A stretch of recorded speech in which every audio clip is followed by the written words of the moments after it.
Welcome, everybody, to Leadership Development News. We are so excited to be with you today to speak to all of the wonderful people in our audience who tune in with us every week to hear more about profiles and practices of top performers. And I'm sure you're all thinking, that doesn't sound like Dr. Relly Nadler, who usually does the introduction to the show. Well, yes, I am not a good substitute for Dr. Relly Nadler's introductions. But as you know, we are celebrating our 20th anniversary this year. And today, Dr. Relly Nadler is working with his students at the College of Executive Coaching. And so I'm going to run the show by myself. Hopefully, we're going to have fun. We're going to have an exciting show today because we have not only somebody who Relly and I hold near and dear, but somebody that we actually flipped from one career into another, and we'll talk about that as we get to know today's guest, Dr. Chris Auger, who's also a board-certified coach and a retired U.S. Navy SEAL. So today, we're going to have a special show. It's only going to be Chris and myself. We have known each other for a long time, and I'll be quite honest with everybody in the audience today. I got a message this morning from Dr. Auger at around 7 o'clock saying, Kathy, between the two of us, we have over 100 years of expertise in this subject area. And I thought to myself, I'm not that old, and had to really decide how I was going to respond to that one, because if I take into consideration my age, Chris's age, and the amount of time we've actually been doing this work, we have way over 100 years of time between us. But needless to say, before we bring Chris on, Relly Nadler and I are so very grateful for all of your years of listening, for making us the #1 leadership development podcast in your neck of the woods. And we are so, so very appreciative of the time you spend with us. And we know everybody's so busy, and we know that you have so little time to focus on self-development. We are ever, ever so, so grateful that you choose to spend it with us. We try to bring you the top speakers, thought leaders, published professionals in the industry on the subject of coaching, leadership, organization development, teams, and of course, all based on our very favorite subject, emotional intelligence. And I think today will be even more delicious than most of our shows. And yes, you did hear me use the word delicious, because we're going to be talking to somebody with some really deep experience. So before I bring Chris on, let me tell you a little bit about him. And I'm just going to take some high-level excerpts from his bio, and we're going to get to know Chris over the next hour. So I want to save some of those goodies, those delicious bites for the show. But U.S. Navy SEAL, retired Chris Auger, founded Deep Water Leadership, LLC, which is both an executive leadership and team development consultancy. He strongly believes that success happens when we bring clarity to the complex and challenging world that really enables us to pursue significance in life and work. And in his role as the founder and the leader of Deep Water Leadership, he leverages his knowledge and certifications to combine self-awareness, emotional intelligence, and one of his favorite subjects that I've learned to love as well, servant leadership. He helps build high-performing leaders, followers, and teams, both at work and in personal settings, which for most of us is our family life, our friends, and those in our community that we love to serve. Chris's passion for strong teams and leaders actually was ignited and developed over his nearly 28 years as a U.S. Navy SEAL. Chris served 12 years as an enlisted U.S. Navy SEAL, and then another 16 years as a commissioned U.S. Navy SEAL officer. He just can't get enough of that punishment. We'll talk about that when we speak to Chris. He came up through the ranks, and many of you who are not professionals in the military probably wouldn't understand some of this jargon. But for those of you who have served, he went from being a chief petty officer to becoming a lieutenant commander. And he was actually selected for Commander '05 at the end of his career, but for his passion, both for his family and for his career, he opted out. He retired in March of 2015, and he is still a very dedicated human being to serving others and seeing others through their high performing leadership and teamwork to truly know one another and genuinely care for one another.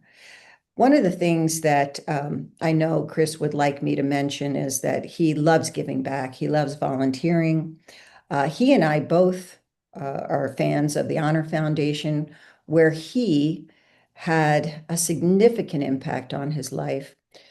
Originally, he intended some of the sessions at the Honor Foundation, which is a wonderful organization that helps Navy SEALs transition out.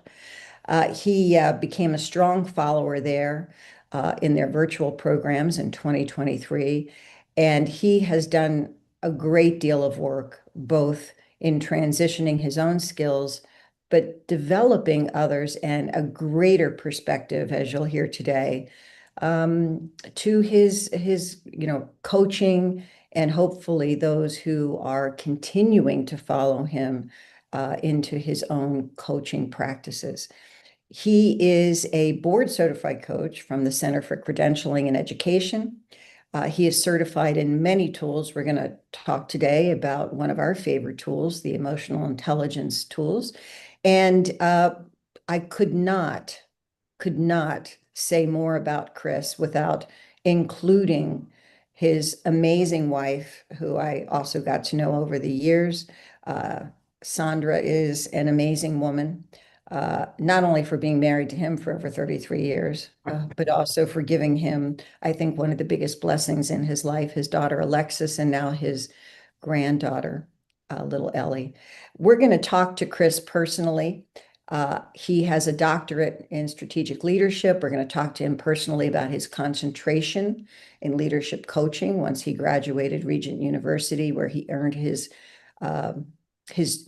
really major degrees, and then went on to get his PhD at several different organizations, and we'll talk about those today in our show. So, Chris, without further ado, and talking about your biking and your kayaking and your passion for everything you do, including making a mess of the kitchen, welcome to the show. Thanks, Kathy. Your very, very kind words. I appreciate that. Well, I'll have to include Sandra in there because not only is Sandra an amazing wife and great supporter of everything you've done in your career, but she's just a really special human being. And I know the two of you are very faith-based.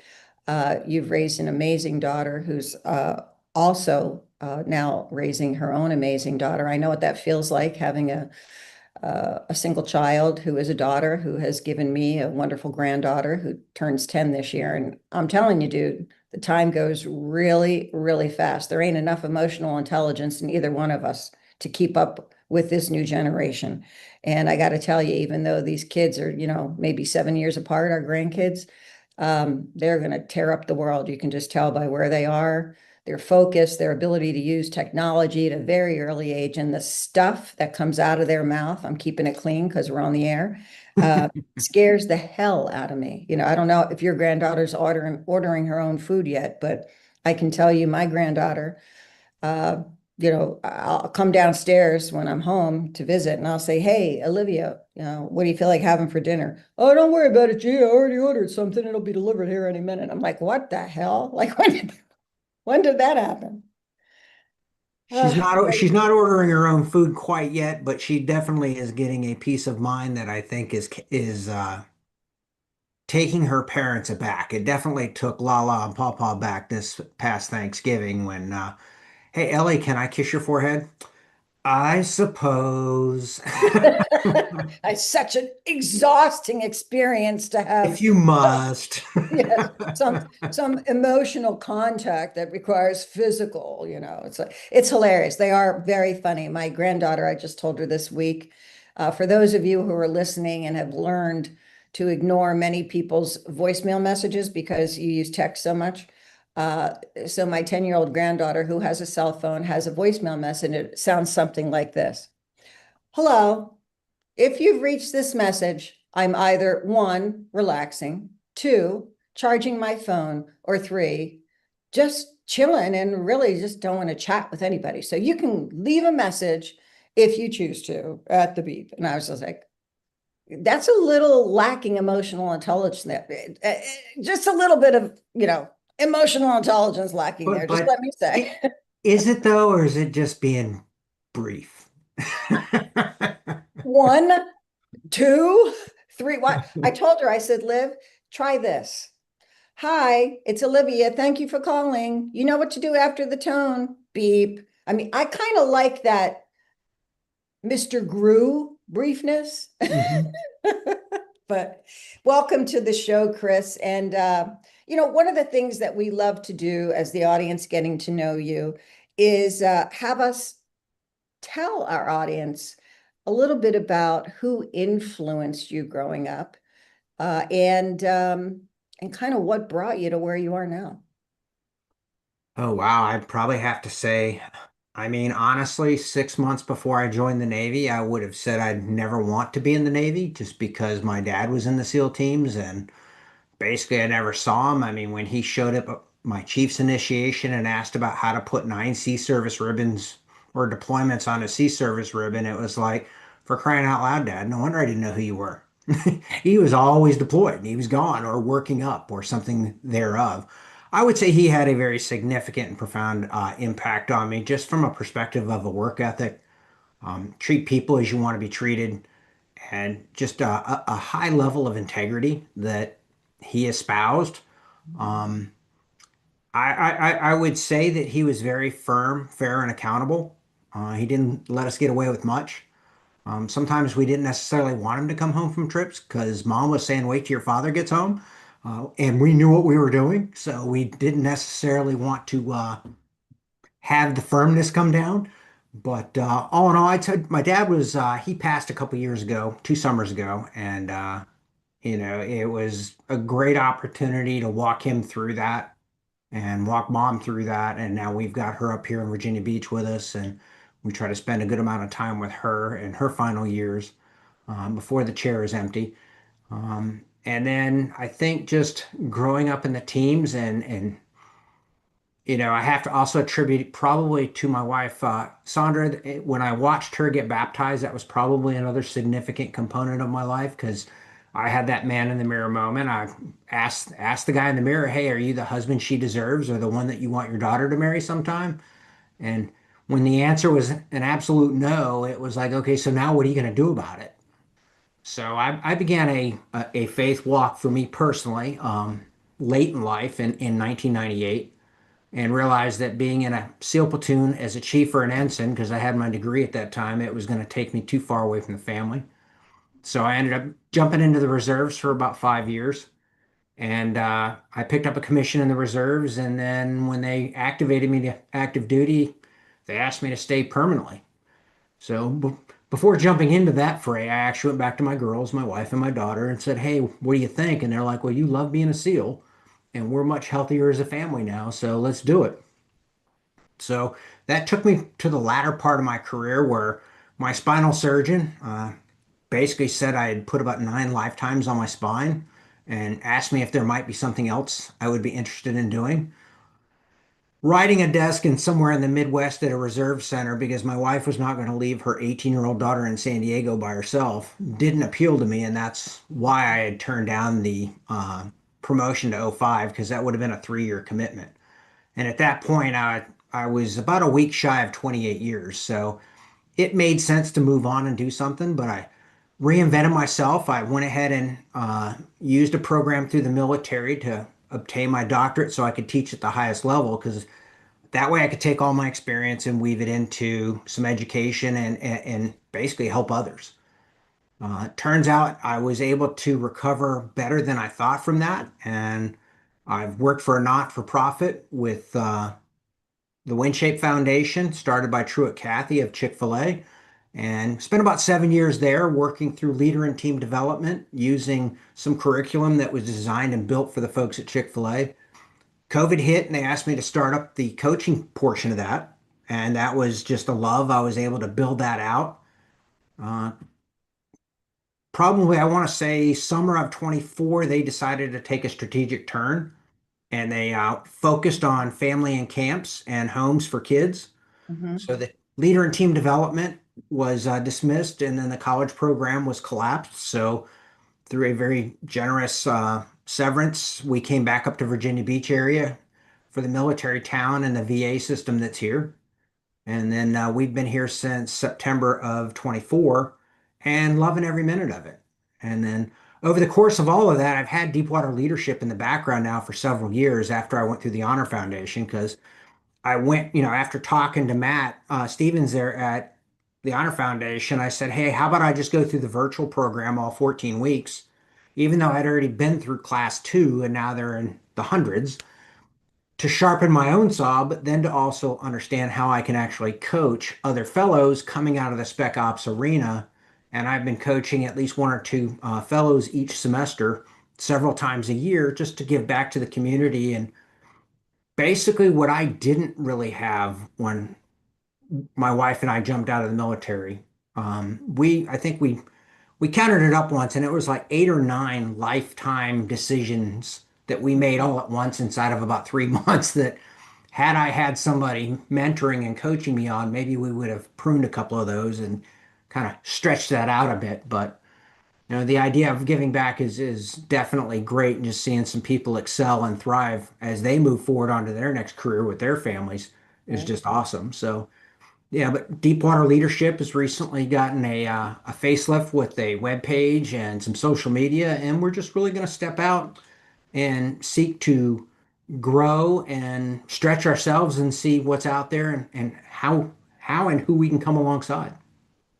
Well, we are so blessed to have you on the show today. And of course, my partner, my husband, Matthew Warner, who also served over there, in the Virginia Beach area with the teams, both over in good old Dam Neck and over at Group 4. So y'all share a lot. And I know that Matthew gets a lot of pleasure and a lot of reward from coaching his brothers and a few of his sisters that are still doing the Sure. communications and intel work.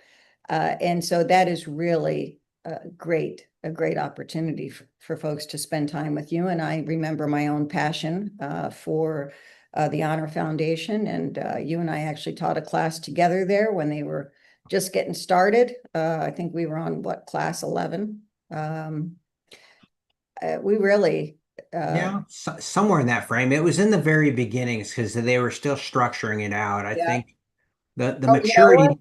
You know what? I think we had 11 people in the class, and I think it was class 3. That's what I was going to go back with. Is that it was in the very beginnings. I think the progression that has taken has just been a very unique discovery based process, and they've got uh, Bob Newman often says is that one of his favorite sayings is trust the process, and it is a process to really come alongside these folks and really help them create, not create, but actually get to know who they are and their identity, because it's not as a spec operator, it's as something much greater than that, Right. realizing that that's something they did, and then how to be able to talk about themselves. I mean, we're never taught how to talk about ourselves, silent professionals. I know there's a lot of books and a lot of movies out there these days, but aside from that, most of us don't. We'd prefer to let others talk about themselves. No, But absolutely, absolutely. And this is the 10th anniversary of the Osama bin Laden raid, and I know that there's a lot of media attention on that right now. And of course, A lot of our colleagues that you and I have worked with firsthand have been, uh, part of those planning and execution mission teams. But we're going to go to a quick break. We're going to come right back. We're going to be talking to today's everyday hero, Chris Auger, about his organization, Deep Water Leadership Coaching and Consulting. So come right back. You're listening to Leadership Development News.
Welcome back to Leadership Development News. We are having an engaging and a very personal relationship with Dr. Chris Auger, founder of Deepwater Leadership Coaching and Consulting.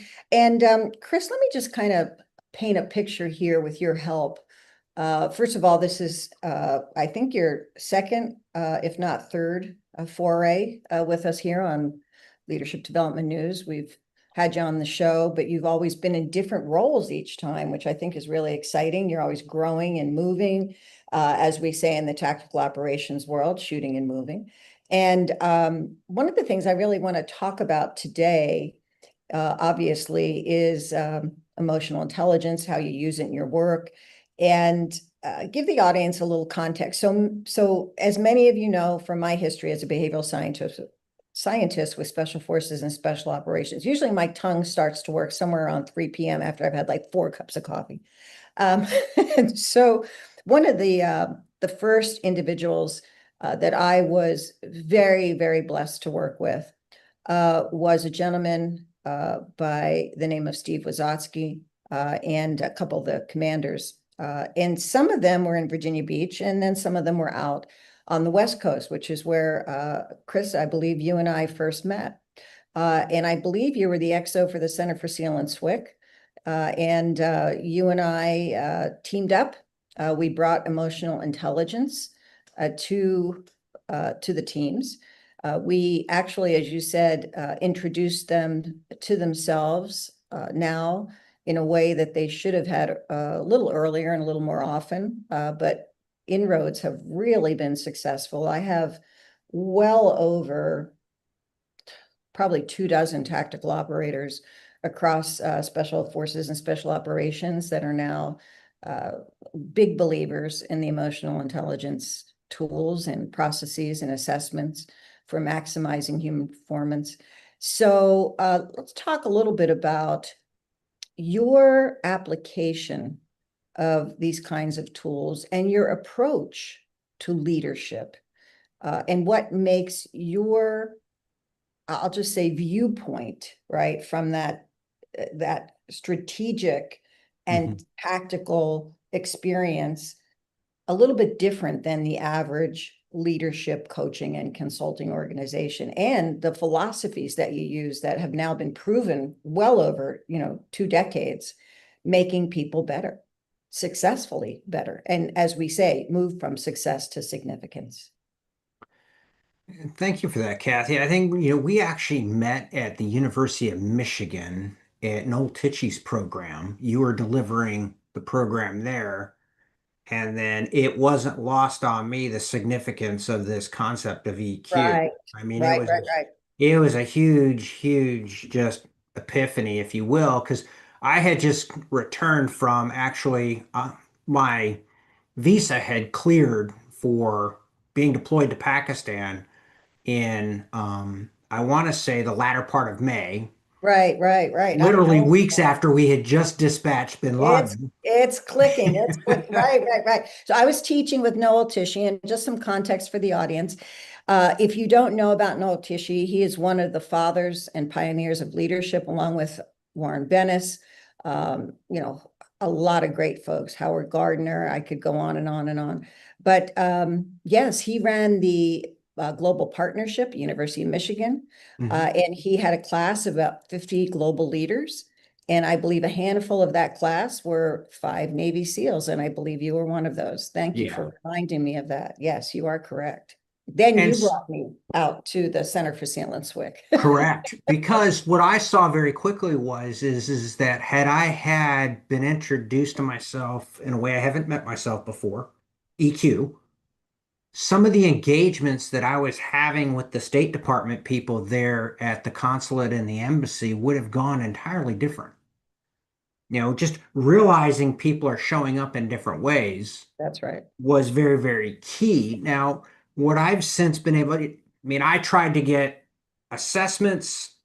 The overall game plan at the Center for SEAL and SWCC was to have SEALs take assessments early and often throughout their career, and then train the warrant officers at each of the commands and get them certified in the instruments so that they could then coach everybody on their assessments so they weren't just read and then put in a drawer someplace, but they were actually applied. Yep. And Sequester we hit were and killed that. So, Yeah, well, the reality is though that even though it was a uh, an individual choice to step up to that challenge, we really did, and for the audience who's listening, we really did have an impact. And now looking at the teams, right, where they right, are today, we have a lot of individuals who are much more focused on what you're going to talk about, hopefully in your consulting practice, which is that reflection and hmm, discernment instead of decision, action, right. right? And as you were Well, saying, that gets a lot of people in trouble. what was key is that our efforts really lit, it was the spark that lit an answer to a need. EQ and cultural intelligence, CQ, became much more significant Yeah. going forward because of the battle space that we were operating in. It's one thing to be running through a house taking care of bad guys at 3 a.m. in the morning, but and somebody explained to me empathy would get an operator killed. I was like, yes, if an operator is running through a house and they've got all this empathy for this person they're supposed to, let's say, deal with so that they don't hurt any of their brothers, yes, 100%. But then when the shooting stops, being able to turn the empathy up because the bomb maker's sister's in a corner with 3 kids and they're horrified, terrified, screaming. That's the time to dial the empathy up. Okay, what just occurred here? You blew in the front door at 3 in the morning and you ran through the house hurting people. They need to understand that you're not going to hurt them. They also need to understand that you're going to inform them where you're taking the people that were being detained. And then also, you then feed them, water them, speak to them through a female interpreter, culturally appropriate. There's just a lot of things that align with EQ in that moment, and being able to like we try to say is it's not how strong or weak we are in any one of our EQ subscales. It's how well do all the kids play in the pool together, and then how well do we adjust them in the moment so that we're the most accurate and appropriate in that situation, which leads into how I try to coach is I work with people that take a myriad of other assessments that discerns their highs and their lows, whether it's DISC or Gallup strengths or Berkman or any of those. That's what they come to the table with. Being aware of and knowing what we come to the table with is very, very powerful. Mhm. But the 10x factor is understanding how we show up with it. That's right. Being dominant, for instance, in DISC, society would have you think you're broken somehow because you're dominant. And they want to steer away from that when it's their natural wiring. Being D with a bat, the person that nobody wants to work for because you don't want to be the next victim, you don't want to be cut off at the knees, that's inappropriate leadership. Being a D that understands how to engage teams and other people in a very real way so that people want to follow you because you're results oriented is very, very powerful. So being a D is not incorrect. It's how you show up with that D that could be keeping you from getting to where you want to go. And maybe we should take the term D and give it a real name. Dominance. Thank you. Sorry. We coaches tend to do shorthands. Here's another one. When we're doing MBTI, Myers-Briggs, and we say, oh, I'm a P, and sometimes my P-ness shows up here. And then we're talking about, disc, and we say, well, sometimes my D shows up. And I'm like, yeah, this is a PG rated leadership development show. So, I'm trying to 100%, 100%. trying to be cool here. That's all. It's all good. But the whole premise is I think so many people going to Buds, what they really taught us well was how to be a team and how to follow. That's right. Most people have never been taught how to lead. They were put in charge. They did something until it didn't work, and then they would do something else. Some would fall into leadership and earn a leadership. I come from a premise that leadership is hard earned, easily lost, and we have to earn it daily. Yeah. If I was to sit here and say, Kathy, you think I'm a pretty humble guy, don't you? I'd expect you to chuckle and laugh a little bit. Why would you say that, Chris? Because now you're not. If I have to tell somebody I'm a leader, am I? I mean, the reality is that if there's evidence of having led, those that we have led are going to call us the leader. We don't have to call ourselves the leader. But the bigger problem set is that people have not only not learned how to lead, but they don't know how to team and follow. Because the reality is, and I'm just going to take, the Bible is a historical reference here. I'm not trying to convert anybody, but as a historical reference, Christ had a pickup team of 12 people that should have never been together on a team. They learned how to follow and how he modeled and mentored how to lead. Mhm. They learned how to follow and how he followed his father because he modeled and mentored how to follow his father, which they then understood how to follow him. Mhm. He then teamed with them in a way that they each understood because he modeled how to team and he mentored how to team with each of them so they knew how to team with each other. And then in the process of that, we have leading, teaming, and following. They're all synonymous and we do them constantly. We're just shifting between them based off of EQ, between the different roles that we have in the circles of influence that we're in the moment. My family circle of influence, I'm a husband, a grandfather, a father, uh, chief garbage taker outer. I mean, I've got a lot of roles, but I also have roles with friends and I have roles within work. I don't stop leading, teaming, and following in those other roles because I happen to be in one of the other circles of influence. So understanding our EQ and how we are in the moment, because I equate it to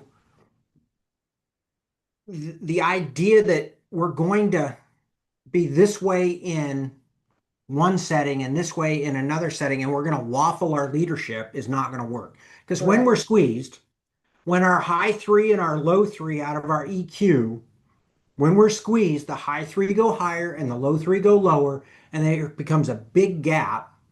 And it's going to be a little bit different for everybody, but the process of understanding how not to let that happen, how to avoid emotional hijacks, how to do something as natural as, you know what, before I go home and take all this stress from work home with me, I'm going to go for a walk around the lake so that when I walk through the front door, I'm the person they deserve to have in front of them, not somebody that's really still at work, processing all of that, and then taking out on them because they may say something to me that sends me sideways in a moment. So the idea of being EQ aware is so Self-aware, critical. right? Just being self-aware Yes. and using that self-reflection opportunity. And I think the thing that you're saying, which we together with some really leading edge thinkers at Navy Special Warfare and over at Warcom said together, collectively, we need to introduce these warriors to themselves, as you love to say, earlier and often, so they can understand the importance of reflection. Because in your work, let's face it, you're dealing with high op tempo individuals who don't have time for self-reflection. And in fact, if they're self-reflecting 9 times out of 10, they're going to be in a mission critical situation where that moment can be the difference between a consequence that is absolutely never going to change. It is ending a life. It is doing something that is tragically unreparable. And so I think in your leadership training, if I can say this, because we're going to get to go to a break in a minute, I want to make sure everybody knows how to reach you, Chris. You have a very compelling way of getting people to understand different perspectives of themselves through assessments, but by looking at leadership that emphasizes identity, self-awareness, and leading from within, right, really makes a difference in their personal and their professional life. So let's make sure everybody knows how to get to you, Chris, before we go to break. So people can reach me through the website. I'm at deepwaterleadership.com. There's a form there you can fill out and reach out to me. There's social media that's there. You can click on and reach out to me and personally message me. And that, happy to take any kind of contact like that. Um, the other thing I would just add to what you said, Kathy, is that I think what's really been able to happen across Spec Ops is people have now become more aware of when to be introspectively reflective That's right. and the power of being introspectively reflective intentionally then has a cascading effect into everything else and allows them to actually make better decisions faster because they've already processed a lot of the noise out of the way. Beautifully said. Beautifully said. Well, we're going to go to our last break. So I want you to think, Chris, about where you want to focus with the last segment of the show. And for those of you who are listening, I don't know if you've figured this out yet, but you're talking to an individual who's been entrusted with developing leaders in high consequence environments. And that's both in business, in their personal lives, and both in the boardroom, in the boardroom and on the battlefield. So don't go away. Come right back. You're listening to Leadership Development News, and we're having an engaging conversation with Dr. Chris Auger of Deepwater Leadership.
Welcome back, everybody, to Leadership Development News, and we're with Dr. Chris Auger, a retired Navy SEAL, and we'll tell you why it's important to say retired versus former, right, Chris? But we're talking to Chris, who is not only a great leadership development expert, but he's just one of those human beings who has spent his life serving others. He's a unique blend of military experience, academic rigor, and spiritual grounding has made deep water leadership his new passion. So, Chris, let's talk a little bit about where deep water comes from and a little bit about how your values and principles show up in how you deliver your work. Well, as I was trying to come up with a name for an organization, it is much more difficult than people would think. About the first 3 dozen names that I came up with an organization were already taken. Mhm, And what I ended up with one day that since 2009, I had a situation where if I was thinking it, it would probably be coming out of my mouth. And as an officer, that's a dangerous thing to have happen. I mhm, had a senior enlisted who wasn't taking care of his junior troops, and he came at me one day during a department head meeting, and I gave him both barrels. And my executive officer sat me down and said, "If you ever do that again to the senior enlisted, we're going to have a different conversation.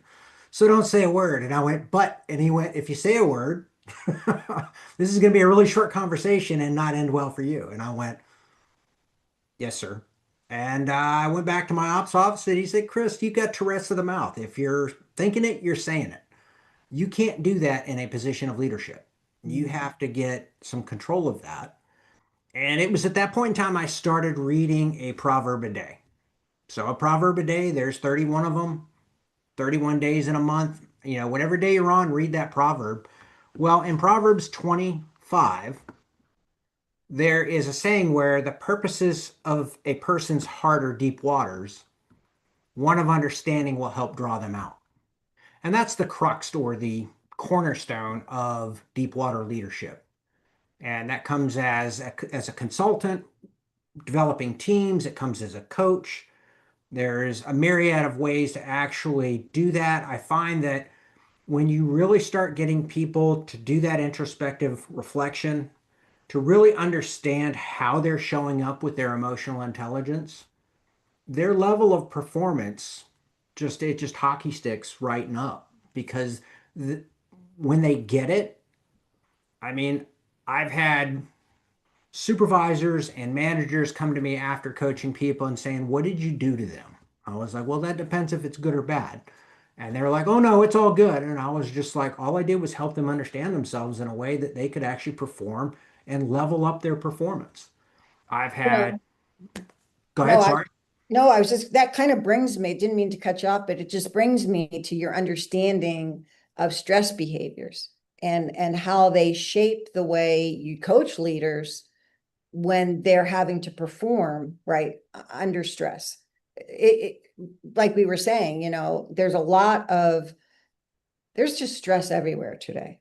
It's a more environment for everybody. And as you're talking here, that's what I'm thinking about. I'm thinking everything that you have done really helps people understand how these stress behaviors shape everything we are and what we're doing. And we're 99% of the time, that's where we are. Well, So when we're squeezed, what's in us comes out. I mean, yeah. it was a long time ago that I figured out that command and control doesn't work so good on the home front. I have two very strong-willed women, and then attempting to use command and control if I came home from between trips, and I saw how miserable that made everybody. I had to figure out a different way to lead. And the idea of servant leadership really appealed to me and has worked well because it aligns with who I am naturally. But when you look at all of the leadership documents out there today, and if you were to integrate them, a couple of my professors at Regent University did that, and they call it an integrative definition of leadership. In a nutshell, it says that leaders train, equip, and influence in such a way that others, followers, willingly and enthusiastically expend their own emotional, physical, mental, and social energies to move the organization forward. If you take the context of that, I mean, that's a pretty tall order for any Mhm. one person to be able to do. For you to be able to, when you're stressed, what's in you comes out. Because when you're squeezed, what's in you comes out. If you're not intentional about developing and figuring out what is in there, you may have some significant blind spots that are keeping you from being the leader that you want to be, the husband or the father you want to be. And EQ is such a powerful component because it flows from all facets of your life. It isn't like EQ is just at work. the EQ that you naturally have. And my girls reminded me that I didn't know what empathy was. I thought I did. But when I figured out what it was, the way it improved our relationship was significant. And I think society or the influencers out there today have a tendency to collapse EQ down to simple self-awareness and empathy. Mhm. And the totality of EQ is so much more than that. And when you have the ability to actually have a real uh, rigorous assessment on EQ, and then sit down with someone that actually understands what happens when you're being squeezed and to walk through that and ask you the right questions, it's a very, very powerful way to get insights into yourself that you may have never had before. Yeah. And then that becomes a very huge strategic, operational, and tactical advantage in the workplace. But then I don't want to say advantage because we're not looking for advantages at home, but from a performance perspective and being the version of you that you want to give them and the one they deserve, that's huge. I don't know if you want to comment on that, Kathy. I see that you may have some thoughts on that. No, I mean, I'm listening intently and I agree with everything you're saying. I think one of the things that's hard for coaches in general is to kind of figure out where to begin with somebody, right? Mhm. And one of the things I'm curious about, since you have developed leaders over the years in high consequence environments, both, as I said, in the boardroom or on the battlefield, what do you look for to assess whether somebody's ready to lead? I think again, my belief is that we're all in leadership moments at Mhm. times. Now, how well we perform in those leadership moments and whether we're earning the title of being called a leader, that depends on our willingness to grow and realize where we're at. And I just, from a coaching perspective, there's a lot of dialogue that happens. There's a lot of deeper, just the thought process of what are your values? Oh, okay. So you say these are your values. How would you define them? How would you prioritize them? And because most people have never done something like that, they haven't even begun that introspective journey to be able to even dive into the EQ piece just quite yet. So oftentimes, I really don't typically give an EQI assessment in a coaching plan, probably not until about the fourth or fifth session, till they actually have some ability to open up a little bit. Mhm. Because usually in the first one or two sessions, you're talking about surface level challenges and problems, but you haven't had time to peel the onion back and actually get into, okay, what's really making them tick in this moment? What's really preventing them from being the leader or the husband or the father, the mother, the CEO that they're desiring to be? Yeah, and I'll tell you, it's interesting, and I was talking to you a little bit about this offline, and I know Relly and I are going to do a future show on this, which is this whole new area that we're working on with a certification that we're offering called meetyourself.com. It's a series of assessments that compare your the 54 genetic behaviors that we can find through, just an oral swab in your DNA, and those behaviors that you demonstrate as talents externally. And so we're looking now at when they're matched, which becomes a strength, when one is higher than the other, when it becomes an opportunity, when you don't have a DNA strength for something, but you demonstrate it behaviorally because of the environment, so it becomes a proficiency, or when you don't have a DNA requirement for it and you don't have a behavioral requirement for it, but you keep trying to do it, it becomes a drain. I mean, these are kind of really simple principles, but to the point you're making, if we don't understand the core of who we are, Mhm. and we don't put together our own understanding of um, those things that are important to us, which I think from your integration at Deep Water, it's our experiences, our, if you will, our principles and our values by which we choose to live, and then our self-awareness and our identity, which also emphasizes our academic learning and our spiritual grounding, along with all those talents and skills that we use in the workplace. It's going to be pretty hard to get somebody to a level of peak performance if we can't give them that mirror Right. from which to look at all aspects of who they are. Because quite frankly, and I guess this will kind of be maybe my last question here is, if you could give like one piece of advice to leaders or even people who are in teams who feel overwhelmed, often isolated or in over their heads, where would you tell them to go, other than to your website? What would you offer them in terms of uh, just some direction? I think the challenge is to, I mean, there's so many good books out there. I mean, you can hit the ChatGPT top 10 leadership books and things of that nature. I think we all know that we can do that. Just the ability to realize that we need to be brilliant at the basics Mm. before we can move on to some of the more advanced stuff. And I think people skip the basics.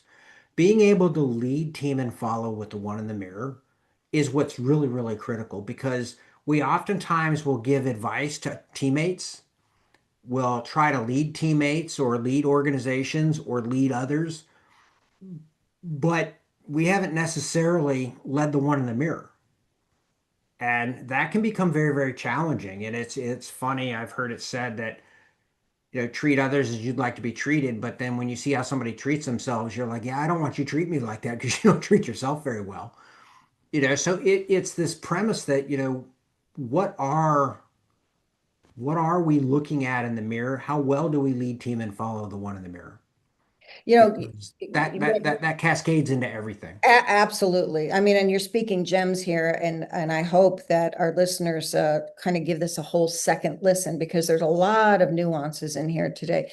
You have been uh, really generous with your life and your career, and you continue to be helping blending that military leadership and deep introspection and commitment to developing others. What's the question that you believe is really something that every leader has to be able to answer before they're truly ready to lead anyone else? I think it comes down, are they willing to put others before self? I think society doesn't promote that. There's a lot of individuality that society promotes. I was just talking to somebody on LinkedIn about that, it's CEOs today are encouraged, they've got about 18 to 24 months to produce a profit or they're gone. Mm-hmm. Um, and society doesn't necessarily promote a look out for others kind of mindset. I think when we make it about others and play the long game, not the short game, Mm-hmm. I think people can level up and they'll see themselves leveling up a lot faster. Trust is greater, relationships are greater. I mean, that's what I was talking to somebody here recently about is that leading, teaming, and following is very relational. EQ is very relational. We manage things, time, money, calendars, but if we attempt to manage people as assets, that line between someone feeling like they're a team member or an asset is very thin, very dotted and gray. And typically, people in authority cross over it. I'm not saying a leader in this case. Someone Mm-hmm. in charge crosses over it. And then there's wreckage in the wake that they actually have to repair and try to mend, because you started treating somebody like a thing, not a relationship and a person. Right, right. One time you said to me as we closed the show here, you said, Kathy, one of my tests that I say to people is, would you follow you? Are you worth following? And if you are, where are you going to take people? And that's always stuck with me. Would you follow you? And I think for all of our listeners here, we've heard that before, but I don't think we heard it from this perspective. That integration of identity, self-awareness, experience, principles, and spiritual essence of each other in relationship. Yeah, So, yeah, I yeah. would add to that. Mhm. Would you want to be on a team with you? And if you had to lead you, would you want to lead you? The answers to those three questions are very, very powerful because we've all been the person that we can look back on and go, wow, that was not my best self. I was not a good follower in that moment, or I wasn't the best teammate on that team. So if we can genuinely answer those questions, would you want to be on a team with you? Would you follow you? Would you even want to lead you? Those are three very, very deep questions to come up with some really solid answers to. Yeah, and I think that's a great way to end the show because as we talked about at the beginning of the show, that's really what deep water leadership's all about. It begins with reflection and discernment. Hey, Chris, it's always great connecting with you. Please give your beautiful wife and daughter all my love. And hey, out there, audience, as we say goodbye, you know, we love you. We care about you. We want you to always be the best version of you. So come back, tune in to tune up your performance here on Leadership Development News. And a big shout out to Dr. Relly Nadler, my partner for 18, now 20 years. I can't believe it. Crazy. We love you, man. Take care, everybody. And thanks, Chris. Great show.